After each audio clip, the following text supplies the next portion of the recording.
இந்த புதிய மாதத்தை காண செய்த ராஜாதி ராஜாவுக்கு கோடி ஸ்தோத்திரம். உங்கள் யாவருக்கும் இனிய தொழிலாளர் தின நல்வாழ்த்துக்கள். சரி, இந்த நாளில் ஆண்டவர் உங்கள் எல்லாருக்கும் ஒரு நல்ல ஒரு வார்த்தையை தந்து உங்களை என்னையும் திருப்தியாக்க போகிறா. அன்பு பிள்ளைகளே, உபாகமம் புஸ்தகம் 33ஆம் அதிகாரம் 1ஆம் வசனம். கர்த்தாவே அவன் சம்பத்துகளை ஆசீர்வதித்து அவன் கைகளின் பிரயாசத்தின் மேல் பிரியமாயிரும். இது ஒரு ஜபம். ஏன்னா இஸ்ரவேல் ஜனங்களுக்கு மோசே ஒரு ஜபத்தை கற்றுக் கொடுக்கிறார். ஏன்னா உங்களுடைய பிரயாசங்களை கர்த்தர் உங்களுக்கு ஆசீர்வதிப்பார், அந்த சம்பத்தை உங்களுக்கு ஆசீர்வதிப்பார் என்று சொல்லி ஒரு ஜபத்தை கற்றுக் கொடுக்கிறான். அன்பு பிள்ளைகளே, அதனால தான் நீங்களும் நானும் ஒரு சிறிய வேலையோ ஒரு பெரிய வேலையோ அது எந்த கைகளில் பிரயாசமானாலும் முதலாவது கர்த்தருக்கு முதலிடம் கொடுக்கணும்.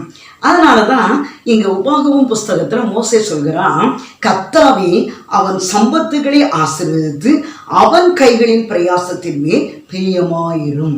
அன்பு பிள்ளைகளே, ஆண்டவர் நீ உண்மையா உழைக்கும் போது, நீ உண்மையா சம்பாதித்தம் பண்ணும்போது அதான் அதன் மேல ஆண்டவர் என்ன செய்வாராம், பிரியமாய் இருப்பாராம். நம்ம மத்திய எழுதின சுவிசேஷத்துல பார்க்கும்போது ஒரு எஜமானனுக்கு நல்ல 3 பணிவிடைக்காரர்கள் இருந்தாங்க. அப்போ அவர் தூர தேசத்துக்கு போறார் என்று சொல்லி முதலாவது அழைத்து அவரிடத்துல 5 தாலந்துகளை கொடுக்கிறார்.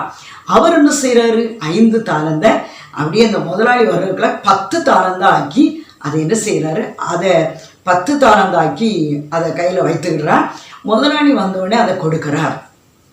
2வது உள்ளவருக்கு 2 தாலந்தை கொடுக்கிறார், அதை 4 தாலந்தா மாற்றிக்கிறார். அடுத்த வேலைக்காரர் வர்றார், அவருக்கு 1 தாலந்து.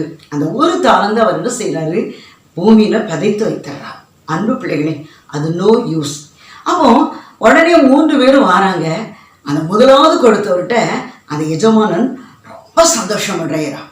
ஏன்னா நான் 5 தாலந்தை தான் கொடுத்தேன், நீ 10 தாலந்தா மாற்றிட்டாங்க. 2வது கொடுத்த நபர்கிட்ட அவர்கிட்ட என்ன செய்யறாரு, நான் 2 கொடுத்தேன், நீ 4ஆ மாற்றினான்னு சொல்லி சந்தோஷப்படுகிறான். 3வது அழைத்தவரை அவர் ஒன்றுக்குமே புரிஞ்சல இல்லை, இவரை கொண்டு தள்ளுங்கன்னு சொல்லி என்ன செய்யறாங்க, அப்புறப்படுத்துறாங்க. அன்பு பிள்ளைகளே, இதே போலதான் நீங்களும் நானும் உங்க கையில கொடுக்கப்பட்ட எந்த ஒரு பணியா இருக்கட்டும், சிறிய பணியோ பெரிய பணியோ, உத்தரவாதத்தோடு இருக்கணும். அதை நம்ம என்ன செய்யணும், டபுள் ஆக்கணும், ட்ரிபிள் ஆக்கணும். அப்படி நம்ம என்ன செய்யணும், அதிகரிக்கணும். அவரோட ஒன்றுமே இல்லைன்னு சொல்லி ஒரு சீரோவா இருக்கக்கூடாது. அதை என்ன செய்யணும், கர்த்தர் நம்மளுக்கு தந்த தாளந்தை நம்ம பயன்படுத்தி கொள்ளணும். அது பாடல் பாடுற தாளந்தா இருக்கலாம், ஜெபிக்கிற தாளந்தா இருக்கலாம், கொடுக்கிற தாளந்தா இருக்கலாம், உழைக்கிற கரமா இருக்கலாம். அது எதுவா இருந்தாலும் அதை நீங்க என்ன செய்யணும், டபுள் ஆக்கி கொள்ளணும், ட்ரிபிள் ஆக்கி கொள்ளணும். அப்படி நீங்க செய்யும் போது கர்த்தர் அதை ஆசீர்வதிப்பா. ஜெபிப்போமா. ஆசீர்வதிப்பா இயேசு, ஆசீர்வதிப்பா, பெருக பண்ணுவா, உன்னை பெருக பண்ணுவா. இந்த வானமும் பூமியும் படைத்தவர், வாக்கு தத்தம் செய்தவர். லல்லல்லா லல்லல்லா லல்லல்லா லல்லல்லா. தகப்பனே, உங்களுக்கு நன்றியப்பா. அயாந்த தொழிலாளர் தினம் அன்றும் தொழிலாளர்களுக்காக ஜெபிக்க தந்த கிருபைக்காக நன்றி. அது சிறிய தொழிலா இருக்கலாம், பெரிய தொழிலா இருக்கலாம், ஒரு சிறிய வேலையா இருக்கலாம், பெரிய வேலையா இருக்கலாம். அது எப்பேற்பட்ட வேலையா இருந்தாலும் அந்த வேலையில நாங்கள் உண்மையா இருக்கும்போது, உத்தமமா இருக்கும்போது, எங்களுக்கு தந்ததுல நாங்கள் டபுள் ஆக்கி, நாங்கள் அதில் உத்தமமா இருந்து அதை நாங்கள் டபுள் ஆக்கி ட்ரிபிள் ஆக்கி நாங்கள் வைக்கும்போது அதை நீங்க வர்த்திக்க செய்கிற தகப்பனா இருக்கிறீங்க, அதை ஆசீர்வதிக்கிற தகப்பனா இருக்கிறீங்க, அது மேல நீங்க பிரியமா இருக்கிறீங்க. இந்த நிகழ்ச்சி பார்த்து கொண்டு இருக்கிற மகளே, மகனே, நீ யாராயிருந்தாலும் தொழில் மூலமா முடக்கப்பட்டிருக்கிறே, தொழில் மூலமா கடனுக்கு அடிமையா இருக்கிறனே, இந்த தொழில் மூலமா எல்லாவற்றையும் இழந்து தவித்து கொண்டு இருக்கிறனே என்று சொல்லி கலங்கி கொண்டு இருக்கிறியா, நீ யாராயிருந்தாலும் ஆண்டவரை நோக்கி ஜெபி. ஆண்டவரே, நான் ஆரம்பத்துல இந்த தொழிலை பண்ணும்போது நான் எவ்வளவு உத்தமமா இருந்தேன், இப்ப நான் அந்த உத்தமம் இல்லையே அப்படின்னு சொல்லி ஒன்ன நீயே ஆண்டவருடைய பாதத்துல ஒப்புக்கொடு.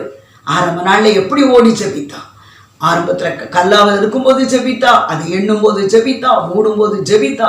இப்ப அந்த ஜெபமே இல்லையே. நீ ஜெபிக்கும் போதுதான் அந்த ஆசீர்வாதத்தை சுதந்திரிக்க முடியும். நீ ஜெபிக்கும் போதுதான் அதை கர்த்தர் வர்த்திக்க செய்வா. அதுல நீ உண்மையா இரு. கர்த்தர் நிச்சயமா உன்னுடைய பிரயாசங்களை வர்த்திக்க செய்வார். அதனுடைய சம்பத்தை என்ன செய்வாராம்? பெருக பண்ணுவாராம். நிச்சயமா உங்க வாழ்க்கையும் ஆண்டவர் பெருக பண்ணுவா.